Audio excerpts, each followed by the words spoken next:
No tere! Täna ma tahaksin teile rääkida oma unenäost, mis ma nägin sel öösel ja see oli väga omapärane ja kummaline unenägu. Selle poolest, et ma nägin, kuidas ma siis kosel hobusega ratsutan. See oli selline huvitav unenägu, see algas sellest, et olin kosesurnuaia ääres ja noh, mingi aeg siis nägin tüdrukuid, kes olid siis umbes ütleme seal 12-13 aastased ja nad tulid hobustega kuskilt ratsas. Tulid sinna, jäid seal siis seisma seal, kus ma seisin seal surnuaia ääres tee peal ja siis hakkasid nagu minuga rääkima ja siis me rääkisime seal mõnda aega ja igasugust huvitavast asjadest ja siis ma küsisin ta käest, et selle tüdruku käest, et kas ratsutada ka saab. Ta natuke mõtles, oli natuke vait, siuke mõtlik ja ütles, miks ka mitte, muidugi saab. Ja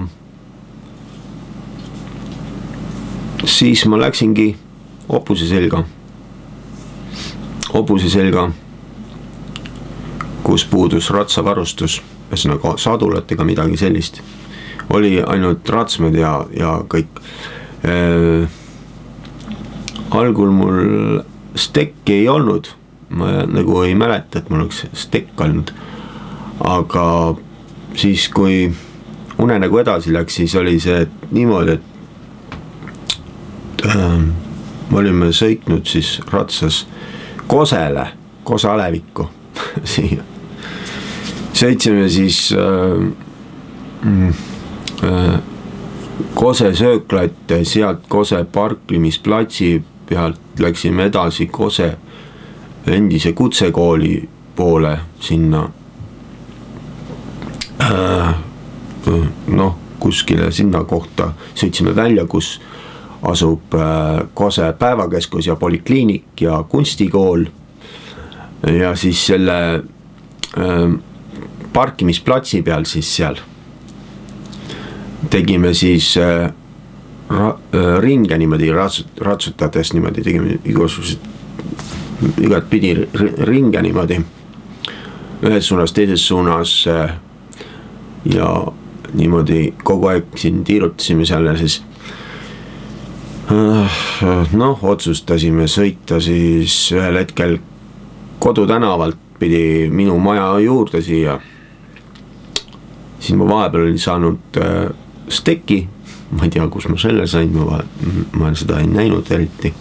Nagu ühel hetkel lihtsalt unenäos nägin, et mul on stekk ka käes. Kuna see hobune ise ei tahtnud eriti edasi minna, sellepärast, et ta oli nagu siuke selline hobune, kes on siis olnud igasugustes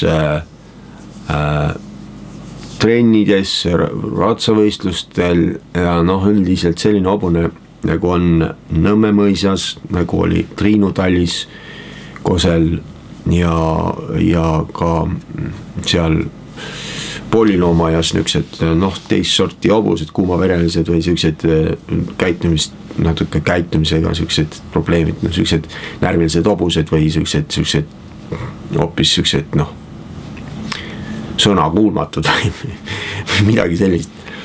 Või siis nagu ei ole päris sellised, nagu on nagu mõningates kohtades jänedal või kuskil sellised spetsiaalsed siuksed hobused, mis kasvatatakse niimoodi nagu tori kasvatusselts või sellised tori hobustega ma olen harjunud sõitma, aga see oli olnud. Ja see oli sporthobune ilmselt mingisugune kuumavereline või raablane või ma ei tea, mis ta oli igatahes, ta ei olnud allivärvi, ta oli siuke tume pruun, päris süsimust ei olnud, aga ta tumepruun täpselt selline kõrbjas teis siis on öelda, kui see nüüd õige väljendus oli. Ega ma täpselt ka ei tea seda, mis on see täpne nimetus, selle õige originaalnimetusel, kui seda öelda teistmoodi, kui natuke teistmoodi, kas kõrb või mis ta ma olen kuulnud, lugenud, et on niimoodi, aga vahet ei ole, et tumepruun oli ja siis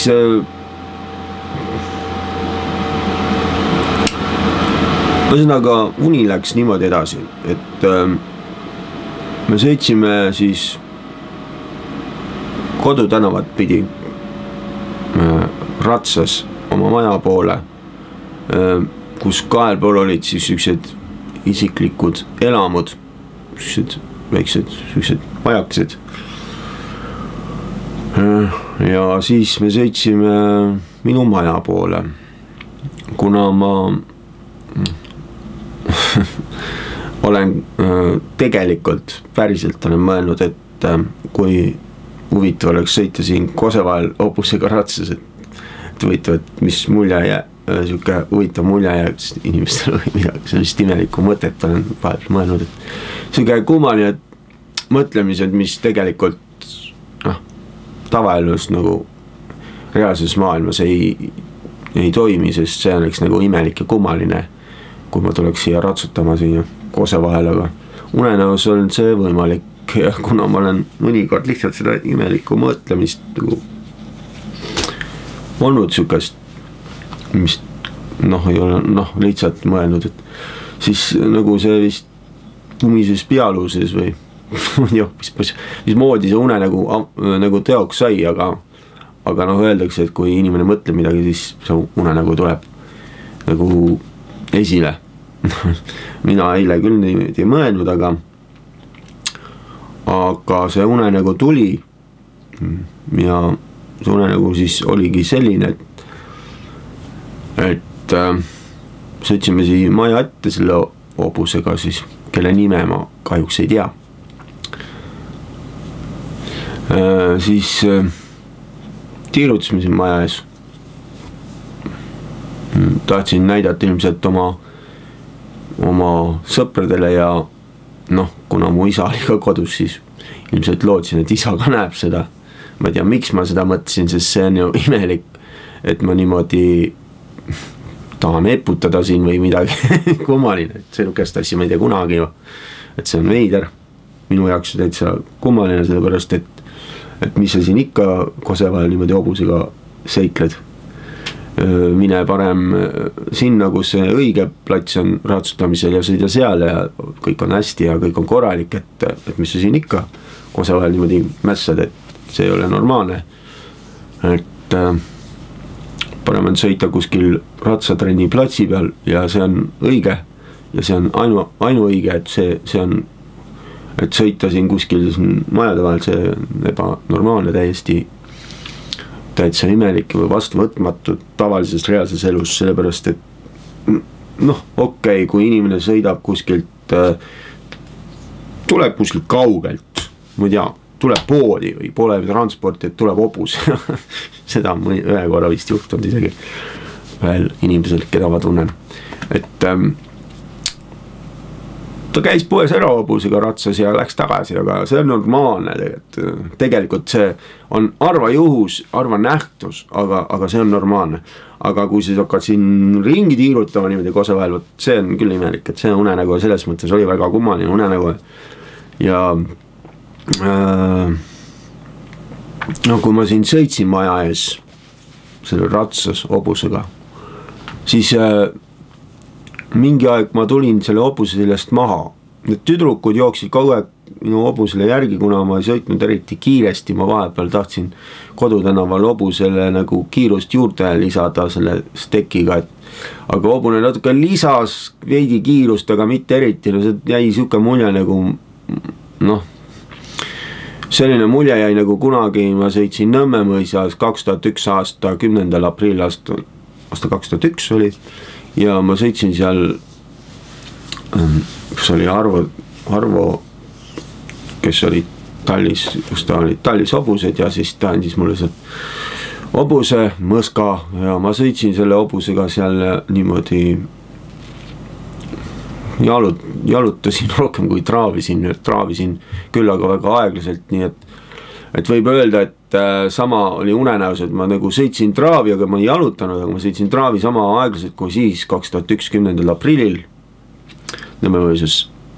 Et see oli nagu täpselt selline aeg, nagu oli traav, aga ei olnud ka midagi, et oli nagu siuke tiksumine nagu üks treener jänedal. Kui teda saab niimoodi treeneriks just päris nimetada, ta hobuse omanik rohkem, kes andis ühe korra mulle oma hobusega sõita, siis ütles, et ära tiksu hobuse seljas. sellest see on nimi, et see nagu ongi selles mõttes,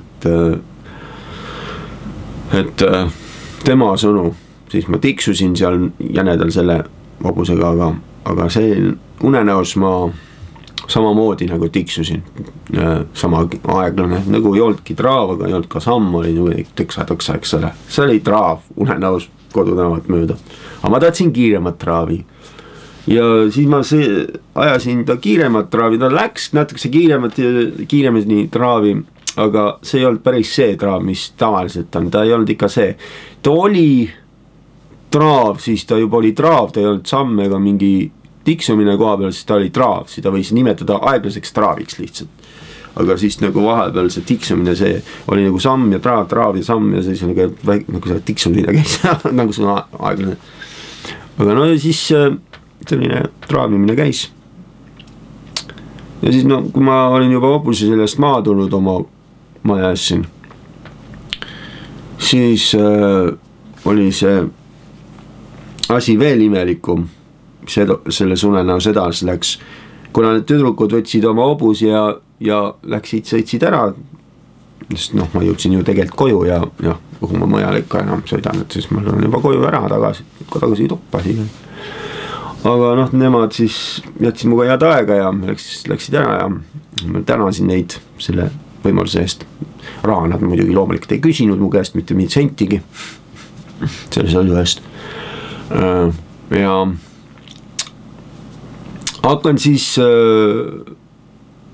koju tulema siia trepikotta tulin ja mida ma nägin, mis oli väga kummaline. Trepikod oli paksu lund täis, trepiastmed ei näinud üldse, oli suur liumägi selle asemel, trepiastmete asemel oli siuke suur lumemägi nagu kuni sinna välisukseni välja.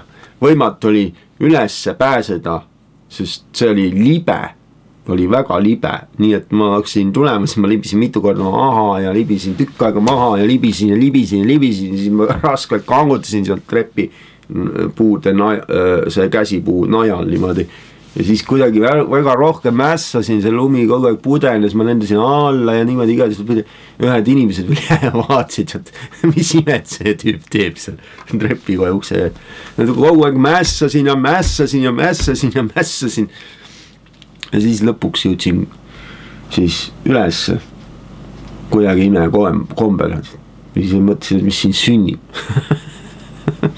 see unenägu siis lõppes sedasi, et ma jõudsin tuppa ja siis ma olin siin ja siis rohkem ei tulnudki midagi, et siis lõppes uni otsa. Et no ma ütleksin, et see oli väga kummaline unenägu. Veits ka naljakas, siuke imelik unenägu, mis oli igas mõttes imelik. Juba see, et ma hobusega olin Kose vahel, sõitsisin igal pool endise kutsekooli vahel ja igal pool majade vahel siin Kose vahel.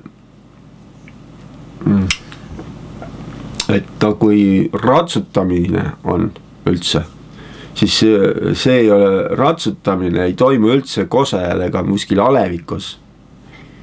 Kui üldse toimub, siis ta toimub äärmisel juhul siis, kui lähed läbi aleviku, lähed maastikule sõitma, noh, ja siis lähed, nagu kui ei saa teistmoodi, siis peab läbi. Aga alati saab ka teist teed minna, et on 2 teed kindlasti olemas, et saab kohe otse maastikule minna ja saad ka alevikust läbi minna. Jänedal on see 2 võimalust olemas, et on üks, lähed Mustateku talli juurest ja siis või lähed sealt kuskilt Jäneda lossi juurest või siis lähed hoopis teistpidi, et see on võimalus olemas Jänedal täiesti. Noh, aga ega Jänedal me ka, noh, vahest harva me sõidame niimoodi, et me sõidame, siin oli endine talli kollektiiv, siin olid teised treenerid, siis sõitsime, noh, sillast üle, üks tee oli seal, siis sõitsime sealt, lihtsalt olid ka niisugused väiksed majad nagu siin Kodutänaval, aga see oli ainult siis, kui me tahtsime minna metsa maastikule sõitma, aga mitte nii, et me tuleme spetsiaalselt alevikku tiirutama siin majade ümber niimoodi, spetsiaalselt siikindlalt. Et see ei ole loogiline ja alati kui ratsutamine toimub, siis toimub maastikul ja ratsatrenni platsi peal, noh, on need, no siis on 1 või 2 või on väiksemad või suuremad, vahet ei ole, et ikkagi seal toimub või talli juures kuskil seal, kui just ei ole spetsiaalset platsi, on mingi,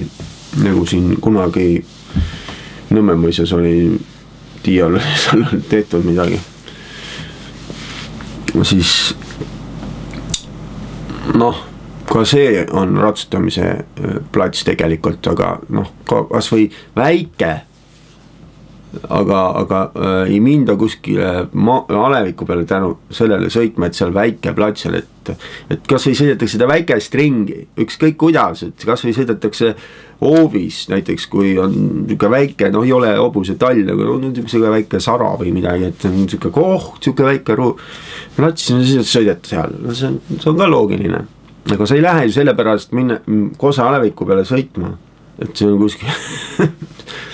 kuskil pole sellist õiget platsi, ei tule ju siia minu maja taha, siia gaasiaia juurde, siia, mis endine gaasiaed oli, siia majade taha selle muru peale sõitma hobusega, siin on see haljastuse maa, eks ole, ja kui siin see rohi kasvab, see muru või noh, siis hobune tallab selle ära ja mis sellest siis järgi jääb, see ei jää midagi ilusat, et noh, see ei ole loogiline, et ei ole lihtsalt loogiline selline asi, sest ja noh, kõige kummalisem, mis üldse võib olla, on veel võib-olla see, et ratsutatakse ilma sadulata, muidugi seda on tehtud kindlasti ja tehakse palju kordi, mõne, noh, teevad lihtsalt, tehakse, see on loogiline, aga et noh, seda võib-olla tehakse Jänedal, olen näinud ka sellist asja, aga seda tehakse võib-olla